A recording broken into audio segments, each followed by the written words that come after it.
Magandang tanghali po mga idol. Meron lang akong dapat sabihin mga idol. Kagabi pa, nanggigigil ako mga idol. Ngayon, kung gusto nyo malaman ang mga sinasabi ko ngayon mga idol, tungkol ito sa mga bata, panoorin nyo na lang po ang YouTube channel ni Bin Tulpo sa Bitang. Doon nyo malalaman yung mga sinasabi ko. 4 na magkakapatid ginahasa ng sariling ama. Kung nanonood ka man yan, hinayupak ka na magulang ka, buisit ka, wala ka ng karapatan mo sa mundo. Dapat tayo pupulan ng bayan para pagbitay.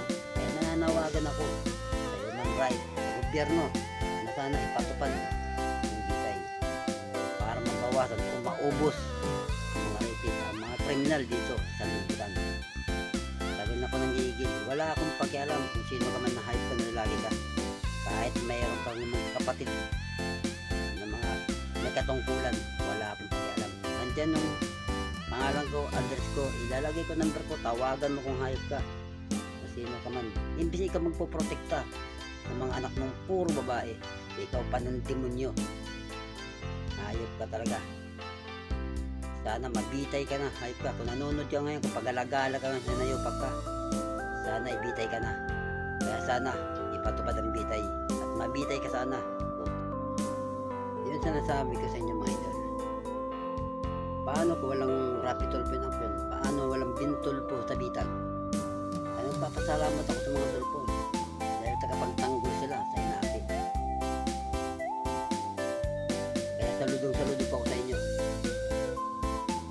Kaya tulad na sinasabi ko mga idol, paano kung walang bitag? Paano yung walang Rapi Tulpo in action?